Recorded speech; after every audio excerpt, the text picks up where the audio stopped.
Hey everybody, welcome back to another edition of Grass Dealer Modelers. I'm Dave Forrest with Harvey Lowe. and today, returning special guest, Dave Browne. Dave, Hi, always a pleasure to see you. Yes, good to see you guys. Glad you glad you could make it in. Oh, it's it's a 3-hour drive, but I was at the hockey game last night, the Leaf game, and it just made sense to, Perfect, yeah. give you guys a shout and say I'm about, and Love it. Love it. We'll demonstrate something, I'm sure. Excellent. And anything to fill in the little cracks of the hobby. So here we are. When you- I'm gonna. Tamiya's got this brand new product. I called haven't seen it. Chipping Liquid, and When did that come out, Dave? I would say Just recently, I think. yeah, like a month ago. I haven't even seen it. I have a bottle. I haven't used it yet, but I do have a bottle of it. Yeah, so it's Okay. it has its competitors, like AK I think has it and MiG has it, I think, Mm-hmm. and And Tresemme?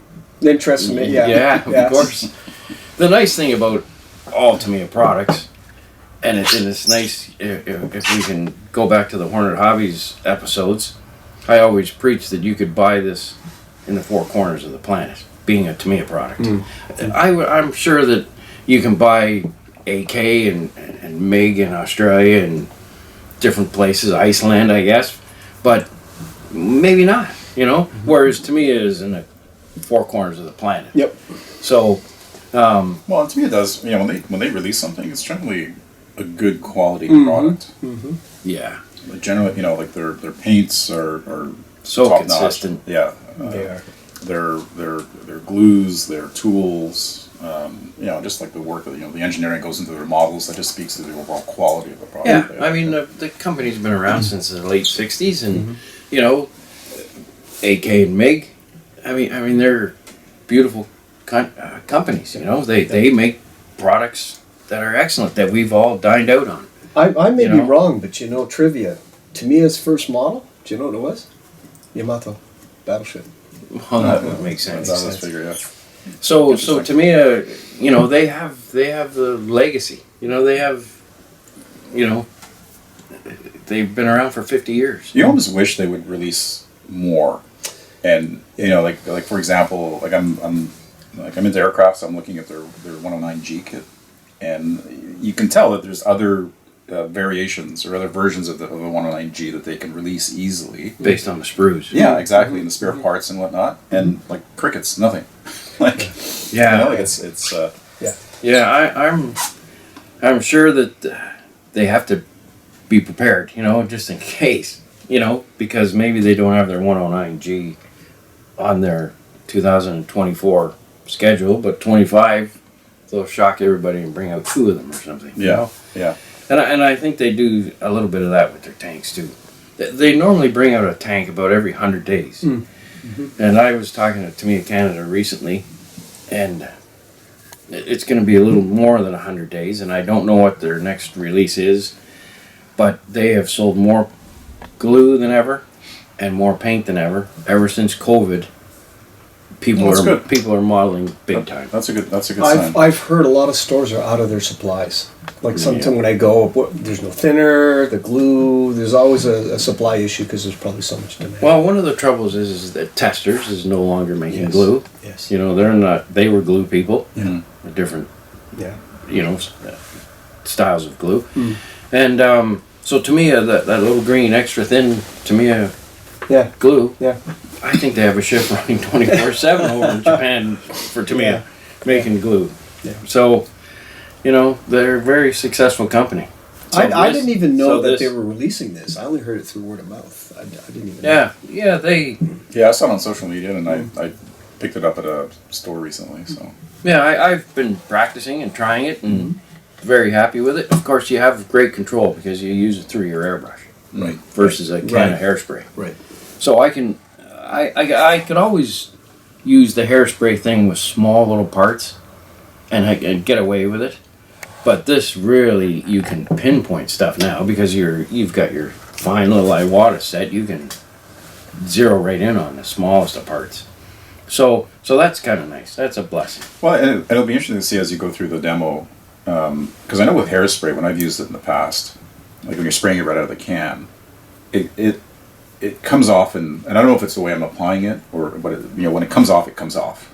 Right. Right. Right, it does. Yeah, It and does. it's a little bit like you take. Yeah, and sometimes you take off more than you were counting. If you want that, that's okay. You're right, but it doesn't afford you.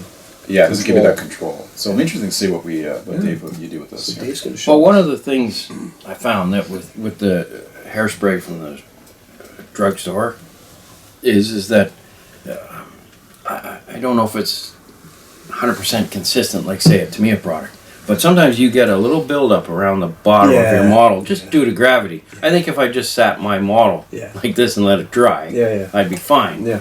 But that's not always the case. If, like for instance, with your Tiger Tank, or you know, it's all right with a Hummel or a Nashorn to Trying to see if you can get Sort that of off of that. sit Is that what you're It doesn't have an odor of any. Yeah, I don't know. Unlike hairspray, which is very. Which smells very nice. Well, it's like a So very perfume, nice. right? It's for a reason, right? There's no odor in this thing. Yeah. So you can get it with the canned hairspray. You can get a little buildup due to gravity down the bottom there, and then your characteristics. Which goes of back it, to the lack of control. yeah, Yeah. it creates a problem. So this definitely, having tried it at home, and I did it on this L70. That looks. Yeah, that looks. I mean, This just looking this at it one, here, that looks this great. one's really That looks nice. fantastic. Yeah, I'll put that towards the camera. So So and this side is subtle. yeah, and I That's- did that on purpose. that's you know, good. Yeah, you know, exactly. and today I'm going to do this panel for our viewing audience, Okay. and you know, I'll demonstrate how it goes. And now I have to be honest, I haven't used AK chipping fluid, and I haven't used MIGs, so the only one I can really zero in on is this one, as far as you know how it applies and how it. I don't know the characteristics of the other two. So I have.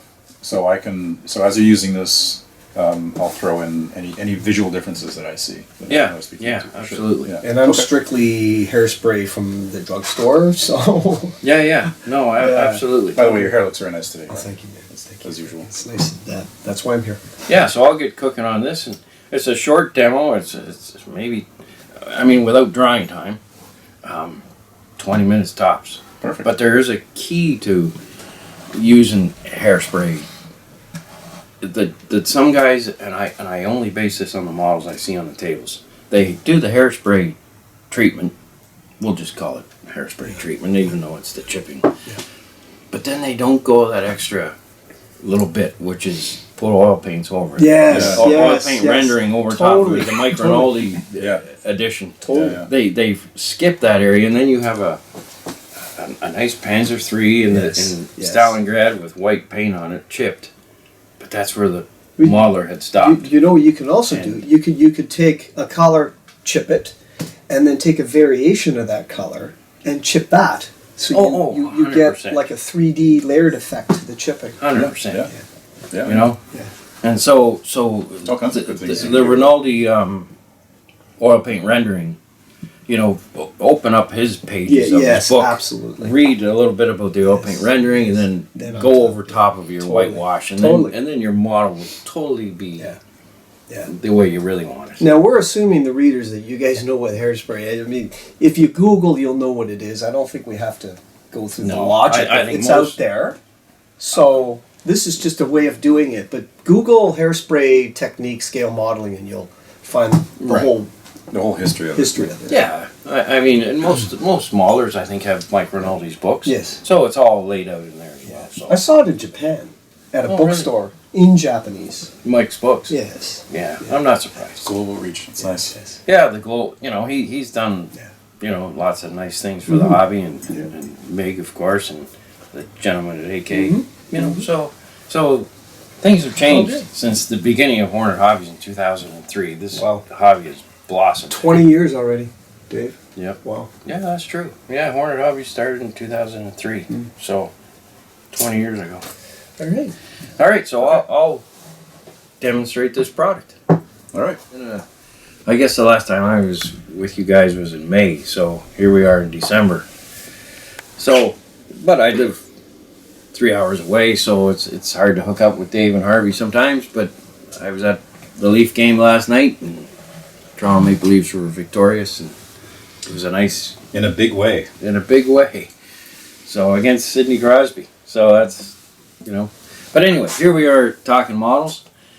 And so Tamiya has this brand new product chipping liquid, and I'm just going to demonstrate some of the characteristics and how it's used. And I've been practicing on these two vehicles.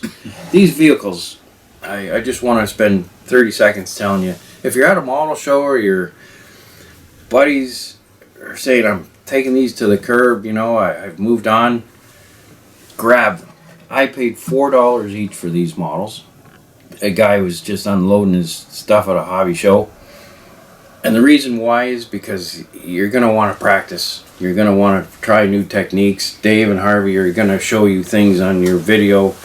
But you don't want to take your brand new model, your brand new Tiger tank from Tamiya, and try something new. You want to use these $4 fines and use it on them. And I purposely picked the two I did because Nashorn weathering, being an artillery piece, is going to be slightly different than a combat vehicle up front. So, and I'll talk about that shortly. But in any event, I'm going to get started on this new product that Tamiya has brought out, liquid chipping. And the instructions are on the side, but if you're 50 years or older, you're going to need a magnifying glass to read what this says. So be prepared to, read it 3 times. When did the product come out? I think it sort of came out certainly in Ontario or Canada. Tamiya Canada had this, I think, sort of mid or late October. Okay.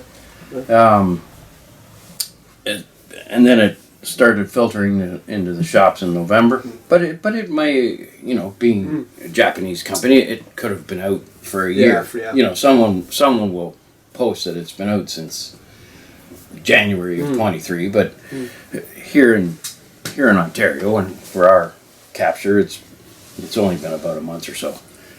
So, but I took it, used it, very happy with it. So, here we are. So the key is, gentlemen, is to take any paint thinners you have, Tamiya paint thinners, retarder paint thinners, leveling fluid and all that, put them at the far end of your bench. Because you're going to accidentally mix this with paint thinner versus water. How do I know that? It's because I've done it. I've been obviously painting for 50 years and added thinner to my airbrush and mixed the stuff in it. And I certainly mixed up this stuff and added paint thinner and then applied, and of course it doesn't come off very well. So it says right on the jar, use water to thin it. Because those are the same jars, right? You find the Tamiya glues in the same glass jar, just the top and the labels. Well, and it's also muscle memory or brain memory. Yeah. You're mixing something and you're going to put it in your airbrush, you're going to use paint thinner. Yeah. But nada. You're going to use just regular tap water for this product. So, and you don't have to mix a lot, gentlemen. I'm going to do just this panel of this Nashorn today, so I won't mix too much. And now, what's the ratio you're thinning it to? Roughly? Well, it says on the jar 20% water to 80% chipping. So just a bit. So not a lot of... so you cannot use it right out of the jar? No, it won't get through your airbrush. I see. Oh, it's thick. I see. It's thick. I see. It's now, do you have to like a heavy cream. Does it have to be distilled water or tap water? It doesn't matter. It doesn't matter, but I have used distilled water and I've used the other, Same. This is tap. Okay. Now, am I measuring? No. There's a lot of ish in my measuring. It always has been, and over the years you guys have well understood that. But I think that if you use too much water, it's not going to have the effect. Right. So you definitely have to stay heavy on the chipping liquid versus how you and I and paint. You know, we're painting sort of 30% paint. Yeah. Whereas this is dirty thinner. Yeah. This is the opposite of that. So now, don't get into this habit, which we all have, which is put the thinner in the barrel of your airbrush, put the liquid on top, and mix it inside your airbrush. You don't want to be going that route. Yeah. This is a new product. we haven't, figured out all the neat little things about this product yet. So we're gonna do it properly. When I'm mixing colors with Tamiya, if I'm mixing, German yellow camouflage colors, I mix everything in the barrel of my airbrush. Yeah, I do too. But this being a new product, we won't do that. It'll be a little more scientific. Yeah. We'll follow the Oh, the instructions a little better. All right. So, with an artillery piece, such as the Nashorn, which wouldn't have seen, unless the Germans retreated, it's not going to see a lot of tank-on-tank fighting. He can fire shells 2 miles. So he's not going to bump into a Sherman tank. He's not going to necessarily... Now, having said that, of course these are overran and there's the odd picture of these destroyed. But in general, artillery pieces are made and not combat like this, tank-on-tank type of vehicle. So when weathering it or putting shell hits in it or scratching, better not to go down that route. And just use your references, weathering wise, it's going to weather very similar, except for the fact that it's very high. It's 8 feet high or 7 feet high. So don't suddenly start chipping way up at the top here, because the little stones that this thing will gather as it travels down the road aren't going to splash up and chip. So what you're saying is you've got to think about where those chips go. Yeah, you have to think of what vehicle. You have to think of what vehicle. Yeah. Do it. Like so many guys like to whitewash Panzer IIIs, Panzer IVs, Tigers. Well, those things really throw stones. I mean, they're going down a dirt road and they're really going to toss stuff. But, and obviously if they're traveling at 25 miles an hour, even more so. And they're more likely to find themselves in an urban area that's built up and... Exactly. So all those things when it comes to chipping are say different than say a artillery piece. And then if you have aircraft, when I chip aircraft, there's a certain rationale and logic to that too. Leading edge, engine areas, you just can't chip a wing. No. Yeah, it doesn't look right. It doesn't look right. And you can tell someone who's just done it for the first time. Yeah. They will put the chipping everywhere. The chipping at the bottom of the tank is equal to the top of the turret. Yeah, right. That's not right. I also find that when you chip, it's kind of, I'm not trying to be artistic, but it's organic, but it's also random. You know what I mean? Some of it, it doesn't look right. It's too round. Like if people use that salt technique, I find it's too blobby round. Yeah, I agree. And when you chip, some of it looks, oh man, that's it. And other times it's like, this doesn't work. Yeah. I mean, it's funny. I say this, but you have to sort of become 35th scale. Yeah. And you sort of have to, you have to become a miniature. And you have to see how it's all going to unfold. Yep. And so, now I don't know how often chipping is practiced anymore. I don't know if it's had its day in the sun. But I certainly enjoy doing it. And I certainly, with my mind's eye, I see my model finished, painted, deckled, before I've even started gluing pieces together. I know that this Nashorn, this Hummel, was going to be this way, in white camo. And it's pushed me to do a Nashorn now. So I've just ordered a Tamiya Nashorn, which is going to be built up and put in white. Oh, nice. And so I know way ahead of time. Like I know a month ahead of time that's what my end result is going to be. And that's a beautiful kit. Beautiful to me. Really nice. And it lends itself to, you see a lot of photographs of it in white. And, they're backline defense. They have to hide from aircraft and that sort of thing. You cover it with straw and hay and corn stalks and everything, and Nashorns kind of look neat. You can even do a Canadian captured Nashorn. Yeah, we've all seen that photograph with the big circles on it. Yeah. I think in Italy. So anyway, I've loaded up the airbrush. Just going to hit our little compressor here. And away we go.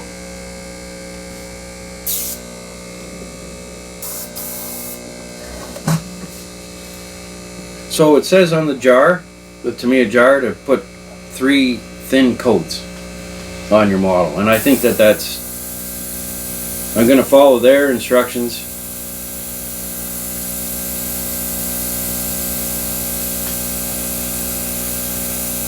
And I'm going to dry it with my hair dryer in between. And so it's thin coat. So you're not making it like wet. It's not a wet. No, it's not. No, it's thin and. Do you allow any dry time between the coats, Dave? Well, I'm going to use the hair dryer here just for filming reasons. But if you didn't use a hair dryer, how long? I would probably wait 20 minutes and then put another one on. So within a half an hour, you're going to have the coat that you want. Yeah. Right. And it dries flat, so it's hard to see because your model is in flat paint. Whereas hairspray, out of the tin, it's glossy. Yeah. You know? Yeah. So just be aware of that. Now, you're not wearing a mask because there's no odor, although, you know, Yeah, you plain should. water. And, But we're doing a quick thing here, so, but, yeah. yeah, so I'm going to now let this dry. So I'm going to take a few minutes, put my hair dryer to it, and then we'll come back. And I'll do that a couple times, and then we'll start to chip it off. So I'll be brief, put on high heat, and we'll get this going. And then you can see how it's happening. So I'll do that off camera, and we'll carry on. Okay, so I've airbrushed 2 thin layers of Tamiya liquid chipping fluid on here, and I let it dry. Took the hair dryer, made sure that it's 100% dry, as per on the side of the label here, if you can read it. And so now we're going to use the whitewash, and I use Tamiya. And sorry, Davey, that dries so like a little bit glossy. It looks like, yeah. Yeah, just when you get around to the second coat, there's a little sheen to it. So, which is nice actually, because what it does is it helps you visually see it on it. Yeah. You know. And they're like coats you put, like, again, we talked about not a wet. Yeah, not a wet. Okay. So the key again is to stay away from any paint thinner, like leveling thinner or everything. Just keep it at the far end of your workbench, because when you put the white coat on, it has to be 100% thin with water. And again, I'm using tap water, but bottled water or distilled water, doesn't matter. Dave, do you know what I've tried and it seems to work is when you said you're mixing your white now with water, I've mixed it with water and the retarder, this Tamiya retarder, and I find it really works well when you put the retarder in the paint mix. It slows the drying time, and the water. It slows the drying time and allows you, it chips slightly differently. Gives you a little freer chipping. Well, you see, that's what's great about this. As long as you're prepared, you know, and don't go to your shelf queens to do that sort of stuff, just to make sure. And experiment, because I thought, well, what happens if I put a little Tamiya retarder in with it, and it worked. But always experiment, as Dave said. Yeah, you have to experiment or you're doomed. Yeah.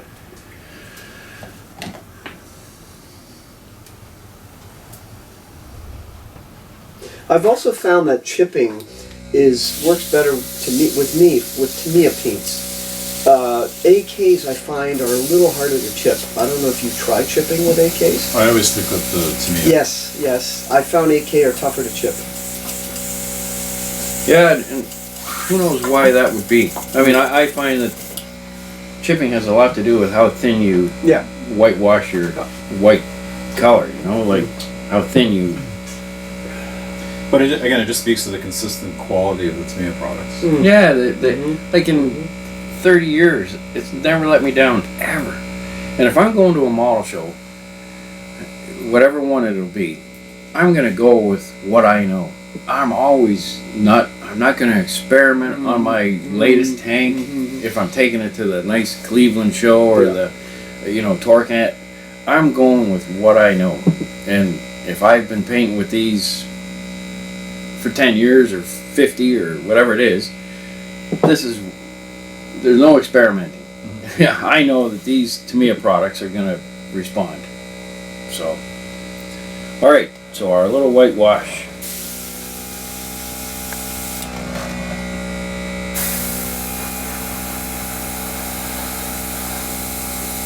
And like I said earlier, when we're doing these things for our viewing audience, you can't be sitting here talking about a product that a person can only buy, at very few hobby shops. For one, there's not a lot of hobby shops to start with. But if you're living in Sydney, Australia, or Melbourne, Australia, and I'm here demonstrating a product that you can only buy on this side of the planet, what's the point? Yeah.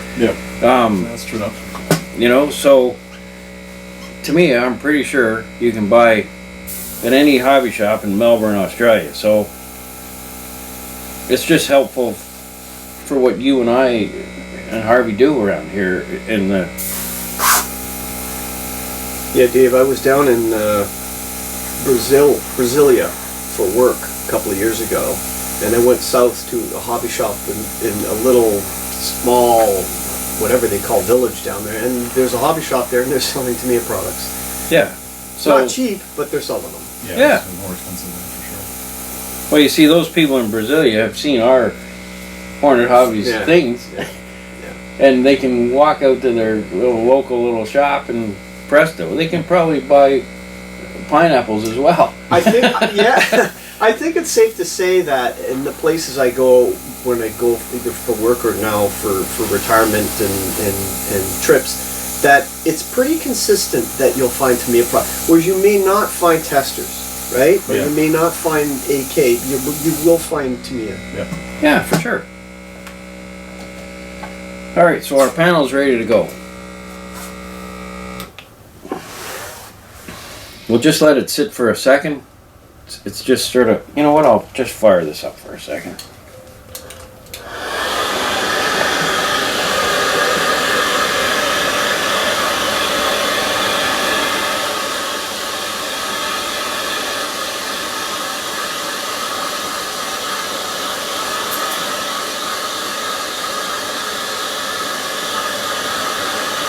And keep in mind, this is an artillery piece.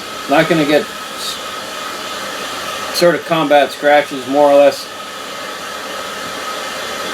It's not going to be banging into buildings and things like that. It's not the characteristic of this type of tank. So keep that all in mind. And keep in mind, too, that it's probably 8 feet high. Wear and tear from the crew is not likely. The crew obviously exit from the back door. So keep those things in mind when you're doing, whatever piece you're doing. Go with 35th scale in your own mind for a minute and walk around the tank in 35th scale, and you'll realize quite quickly. Were most of the whitewashed Hummels Eastern Front? That's a good question. But when you see photographs of the Battle of the Bulge, the tanks really aren't whitewashed. Right. I'm sure. Having said that, if they've taken 400 photographs, 300 of them will show that they're not whitewashed, and there may be 100 photographs will show that some are. So that's 75-25.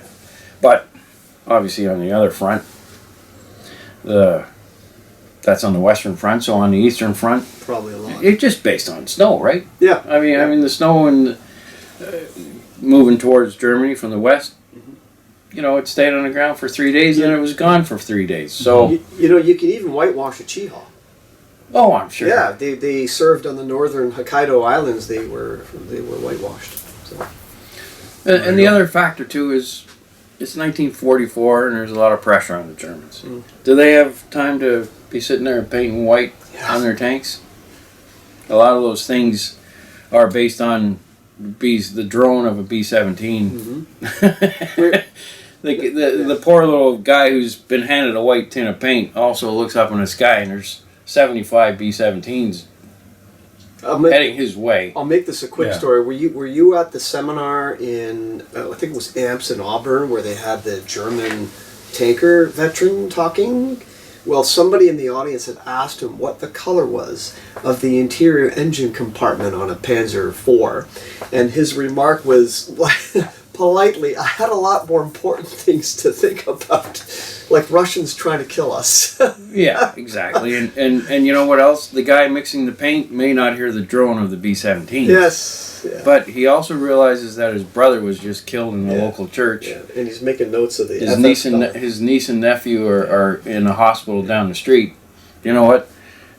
Yeah. Whitewashing Hummels is not on his mind. Yeah. So, number one, he's probably going to do a lousy job.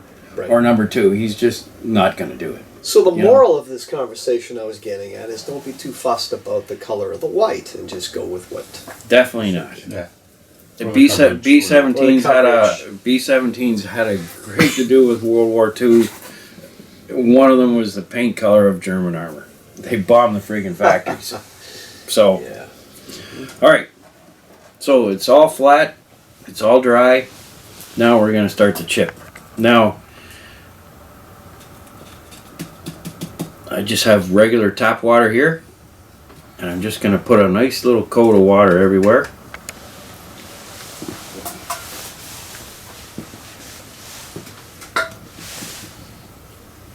And what this does is it sits on the model for, say, 30 or 40 seconds, and it's activating the Tamiya liquid fluid. How long do you think you have the two chips? In other words, if you applied that chipping fluid, could you leave it for a week and then chip it? Yeah, a week is about the distance you want to go. After that, you probably have to redo it. Yeah. So you can see, gentlemen, in a very short time, say 30 seconds, It's starting to lift already? lifting up. See it there, Art? Mm-hmm. So very, quickly. And you're using a pretty soft brush, too. Yeah, soft brush. When I use hairspray out of a can, like regular hairspray for a woman's hair, I'm using a little more stiffer brush. Mm-hmm. But the Tamiya stuff I found just with my experimenting, I can get away with using a. So you have a lot of control. Yeah. Like I have a great deal of control here. Because sometimes with a stiff brush, it takes too much off. Yep. Yeah, it can be a bit uncontrolled. So right now I'm doing the direction of rain, especially up here at the top, because the tank isn't. If it crashes through say a cemetery gate or something, the wrought iron fence and gate and everything is gonna scratch up here. But what are the chances? Yep. Probably small. So all this is just a little bit of maybe whitewash from a heavy rainstorm. But also too, the paint was good quality paint. Like it wasn't. The whitewash paint was a powder mixed with stream water or something. Mm-hmm. But if the guy had time, he put it on because he didn't want to do it a second time. He had better things to do.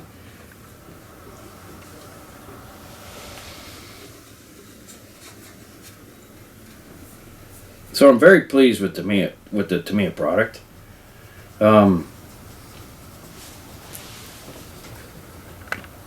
And in a second, I'm going to put an oil paint wash over top of this. And we'll be done. So you can do the whole thing in, say, an hour. The whole process. And then just repaint the shovel. I'm sure that when the German army was bringing out their paint sticks, they just brushed over top of them. Spare wheels and... So don't worry that, you have that. Yeah, if it was on the vehicle, they'd probably just slop the whitewash over. Yeah, why would they bother taking the shovel off? Yeah, they just don't. Yeah, So a little bit extra back here, just because I see it. The process of this wheels, tracks moving and everything. Yeah. And being an artillery piece, it's out in a field versus a cobblestone road most of the time. So the stones flying up. Oh, and back here are going to, be a little heavier. So,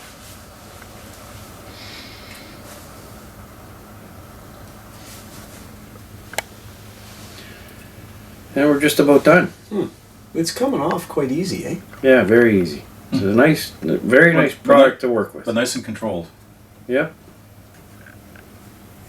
And part of that control, Dave, is the softness of this brush. Yeah. And then you can, as you work down with the size of your brushes, you can even, Now, a question to both of you. zero in on just a little mark, like right there. For using hairspray from other brands, how long have you guys left it on without chipping? Like a couple of days, a couple of weeks? What's been I've done it about like a month. a month? Yeah. Yeah, if you put it on a month and then say walk away, life just gets in the way. Especially with the hairspray Yeah. for your hair. I've also had it on there for a month, but now I'm going to actually go through the process. So I give it another coat. Ah, okay. I give it another rejuvenate coat, and then I- 15 minutes later, Yeah, so I don't, or I haven't, but it works, but it takes a little bit longer Does to activate.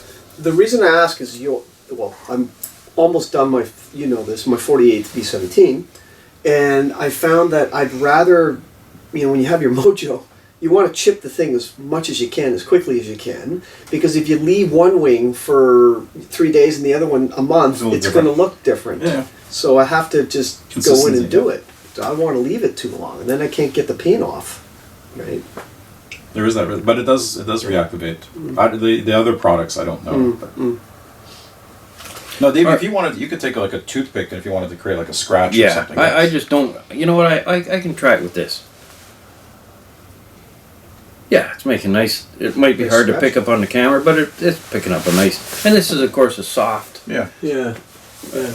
product. So, I'm cautious because it is a Hummel or an Ashhorn. Yeah. You Versus, don't want to overdo it. Yeah. So you don't want to. But definitely, when you put this type of scratch on it, maybe doing it the flow of drive. Not up and down, not north and south, but east and west for this type of scratch. For a $4 mule kit that you picked up at a show, Dave, that's not a bad Hummel. What kit is that? Tamiya. Wow. Yeah. $4 Tamiya kit. Well, it was all built, and I just It was built. it was all built. Okay. Okay. And it had a little paint scheme on it, but I improved the Yes. paint job, Yes. and it's perfect for this. Mhm. Yeah, it's perfect. I wouldn't enter it at a show because I can see that there's little seams and little things like that, but certainly that's not important for our process. I needed this to test out our product. Yep. So now when I am doing my brand new Nashhorn, I have something to. Well, you never know what you get at a flea market. At the last IPMS Toronto flea market, I picked up the old 132nd monogram Panzer, I think it was Panzer 4, for $5. Yeah. I mean, the hobby isn't that expensive. You can look You for can, look for $100 models if you want. If you want, yeah. But Yeah. All right, so I'm going to let that just dry a little bit because there's water doesn't evaporate that quick. Okay, so what's happened over the last couple minutes is basically our whitewash is now chipped, and now it's 100% dry, ready to take on a little bit of oil paint. Now the oil paint is basically a wash. Here's where a lot of guys just fade out of this whole process. They chip and it looks really great. And they're quite happy, and that's great because it's their model.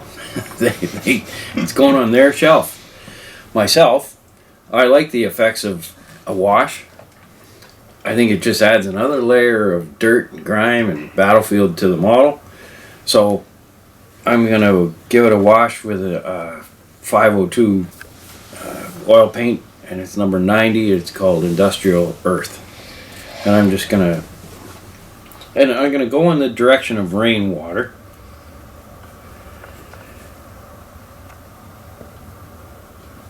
And I'm just going to start with this seam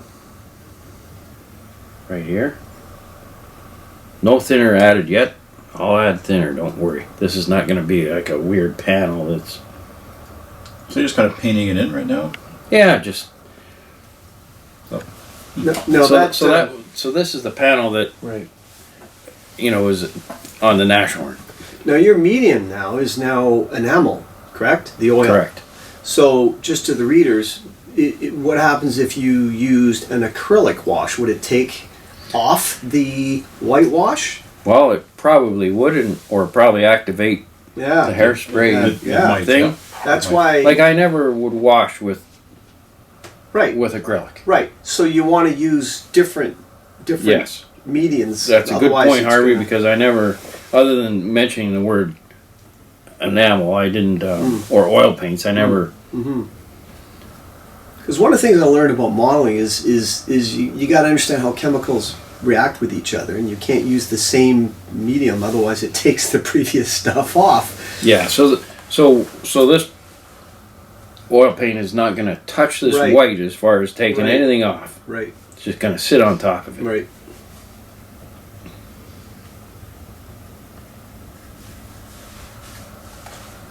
So you're saying what we're saying is that the German crew actually used oil on top so to make it look cool.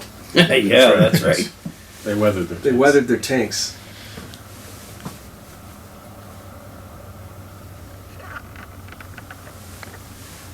So it looks sort of sloppy at the moment, That's cool. but once I Yeah. just start to blend, which is the beauty of oil paints, is the blending. So I'm just going down around this perimeters. And I'll keep it heavier at the bottom, of course, because of all the stones and the dirt and grime and muck. Even with that you're doing, it's already adding interest. Just even at this level. Once I... Alright.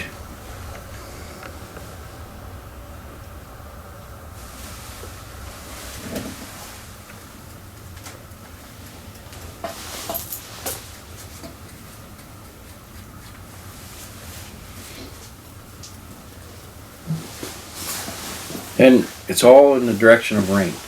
Alright? There's no north and south, or it's all north and south. It's not east and west on this. No, it's true. You know, you don't need any of the enamel products to weather. Like, it's all oils. Yeah. Yeah. Basically. The enamel products are convenient. Yes. And I sure have a lot of them, but you really just Yeah. need the oils. Yeah. That's true. We were talking about this off camera that you use the Abtalung oils and you mix them with the odorless thinner and you're Yeah, you have you're everything. good to go. Do you like filters with them? You Yeah, can do yeah, everything. you're good to go. I find though that washes with oils are much more effective than acrylic washes. Yeah, I never the acrylic stuff. No. Although you've used while Dave's doing that, you've used the acrylic paste, which is really effective, right? That mud paste. Oh yeah, that's okay. That's different. That's different. And you see, when I load my brush up, and I load my brush up with just thinner, it just starts to remove it. And you create like a bit of streaking in the process. Mm-hmm. Yeah. And depending on your quality of your brush, like don't ever throw away your paintbrushes. Yeah, I do. No matter how bad they get, Yeah. they're just going to be transferred to another Yep. process. So the fact that this is got the odd missing bristle and everything like that is a good thing. It creates.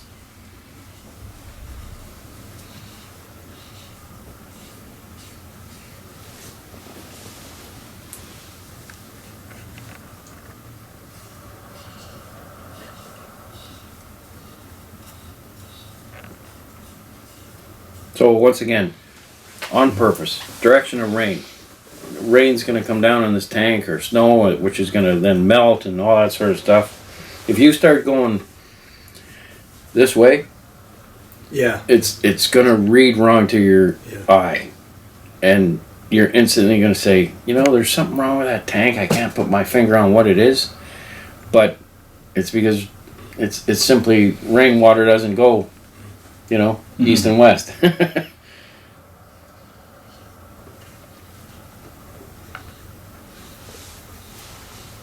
So right in the middle here, where there's really no chipping, it's just white. Right in this area here, just by removing your wash, your oil paints, it creates a nice contrast towards a framework that you. It's almost like you're doing like streaking, a wash, and filtering all at the same time. Yeah, all in one go. Yeah. Now, the nice thing is too is I can sit here and let this dry. You know, to dry overnight, or I can come back in a couple of days, and I can hit it with some more oil paints, and then maybe back in here I'm going to put a little bit of pigment from the mucky field that this might have traveled through, or that sort of thing. So the nice thing is it doesn't quite end. Sometimes I like contrast. Yeah. Because if it's so subtle, you can't. You lose everything. Yeah. So or if there's too much. There's too much. Contrast is no good, but I kind of like contrast. Like Mig, he's very good at doing this, not with the white, but he'll do like a green tank, liquid, and then dust it, and then do our process here with the dusting. You know, scratch off some of the dusting. Yeah. Really nice effect. Yeah. You know, the trouble is when you get say an Israeli tank that's sort of a medium color, or World War II tank operating in the desert. It's very hard to apply what we've done today to take the dust off, because there's no contrast. There's no. That's correct. You know, the colors are too matchy. Yes. Yeah. So you're not wasting your time, but the effect is not going to be sort of white on yellow. True. You know, it shows up nicely on here because we're doing a whitewash versus a dirt wash. Right. So, but anyway, that looks fantastic. Yeah, it does. That's our little $4 Hummel. And I'll just spin it around, because as you gentlemen have seen, I've been practicing with this product over the last couple of days, and now I'm happy. So now I'll move on and do it on my Nashorn.